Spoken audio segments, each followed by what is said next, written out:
নমস্কার বন্ধুরা, মা লক্ষ্মী রান্নাঘরে আপনাদের সবাইকে স্বাগত। আজ আমি বানাবো 3M এর সবজি।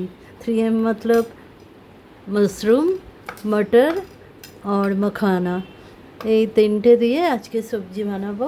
তো তার জন্য এই ফ্রেশ মাশরুম নিয়ে নিয়েছি, এগুলোকে পরিষ্কার করে ধুয়ে তারপরে ফিরে আসছি।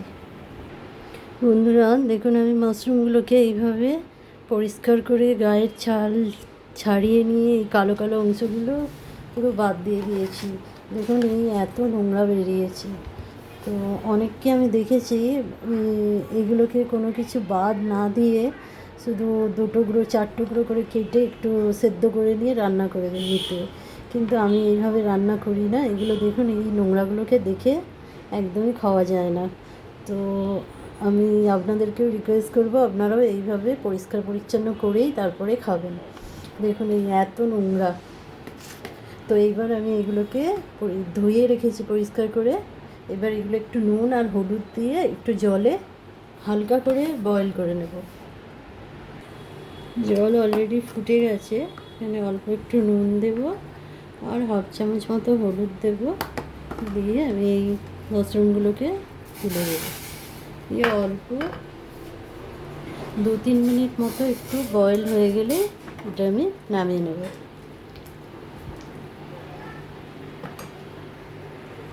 বন্ধুরা ওই একই কড়াইতে আমি অল্প একটু বাটার দিয়ে দিচ্ছি, দিয়ে আমি এখানে যে মাখানাটা নিয়েছিলাম এইটা আমি একটু ড্রাই রোস্ট করে নেব। মানে বাটার দিয়েই একটু এটাকে একটু হালকা করে লাল লাল করে একটু রোস্ট করে নেব, তাহলে এটা খেতেও খুব ভালো হয়। এমনি মাখানা খেতে খুবই ভালো, কিন্তু শেষবেলায় অল্প একটু থেকে একটা অন্যরকম টেস্ট আসে, সেইটা যাতে না আসে সেই জন্য আমি এটাকে একটু বাটার দিয়ে রোস্ট করে নিচ্ছি। একটু হালকা লাল হওয়া পর্যন্ত এটাকে আমি ভেজে নেব।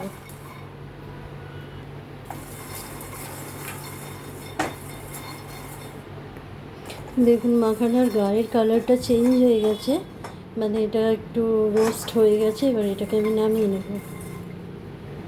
এবার আবারও 1 টুকরো বাটার দিয়ে দিয়েছি, দিয়ে এবার আমি মাশরুমগুলোকেও একটু ফ্রাই করে নেব, যাতে এর থেকে কোনো গন্ধ না বেরোয়। এগুলো একটু হালকা করে নেড়ে নেব।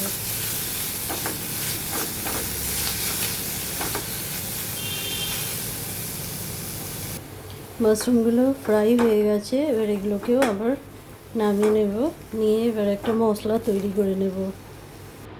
এবার ওই একই কড়াইতে আমি 2টো ছোটো দারচিনি, 2টো লবঙ্গ আর 2টো এলাচ এখানে ফোড়নে দিয়ে দিলাম। দিয়ে এবার আমি এর মধ্যে এখানে 3টে ছোটো সাইজের পেঁয়াজ, বেশ কয়েক টুকরো রসুন, 1 টুকরো আদা, 4-5টা কাঁচা লঙ্কা এগুলো নিয়ে নিয়েছি। এগুলো এই তেলের মধ্যে দিয়ে দেবো।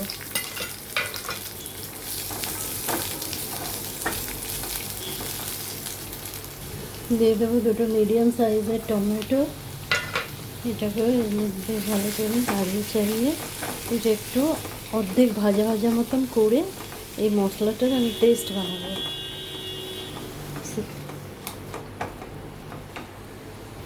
গ্রেভিটা যাতে আরও স্মুথ সিল্কি হয় সেই জন্য আমি 10-12টার মতো কাজু এর মধ্যে দিয়ে দেবো।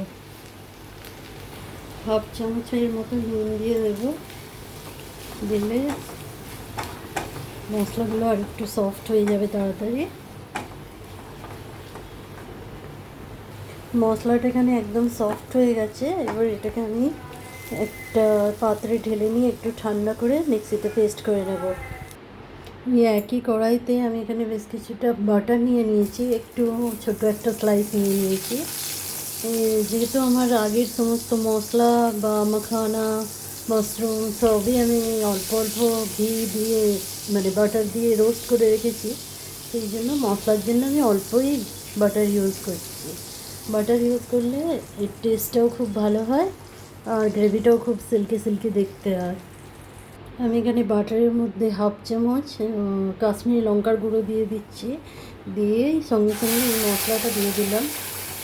এটা তেলের মধ্যে কাশ্মীরি লঙ্কার গুঁড়োটা দিলে আরও খুব কালারটা ভীষণ ভালো হয়। সেই জন্য আমি যখনই রান্না করি একটু তেলের মধ্যেই লঙ্কাটা দেওয়ার চেষ্টা করি।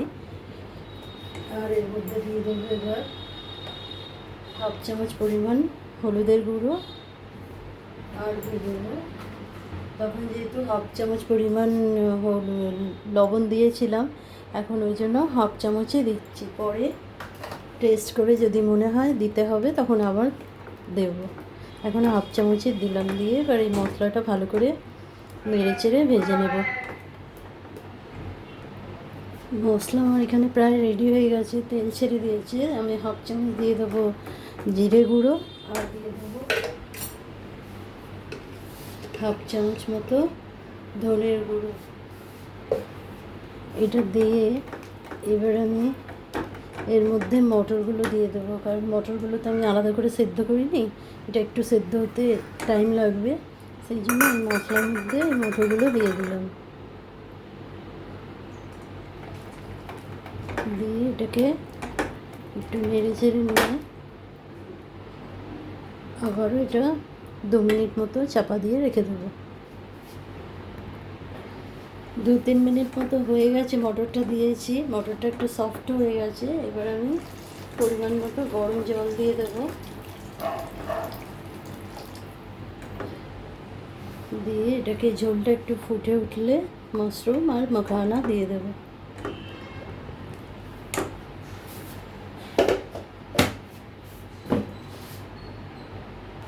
গ্রেভিটা ফুটে গেছে, এবার আমি মাশরুমটা দিয়ে দেবো।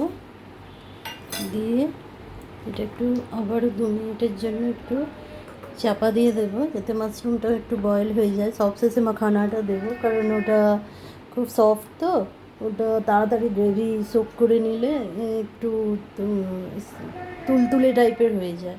সেই জন্য ওটা সবার লাস্টে দেবো। দিয়ে দেবো এখানে স্বাদ মতো চিনি,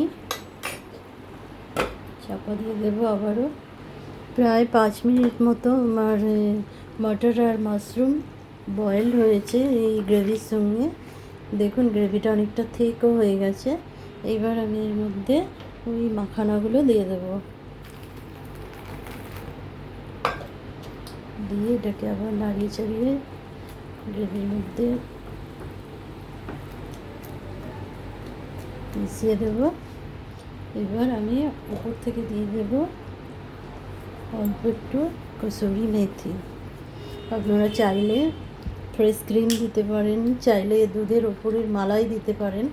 আমি এসব কিচ্ছু দেবো না, এই কারণে যে আমি কাজু দিয়েছি, তারপরে গ্রেভিটাও অনেক রিচ, বাটার দিয়ে রান্না, সেই জন্য আমি আর এর মধ্যে বেশি কিছুই দেবো না। এই উপর থেকে অল্প একটু ধনেপাতা ছড়িয়ে আমি এটাকে এবার সার্ভ করে নেব।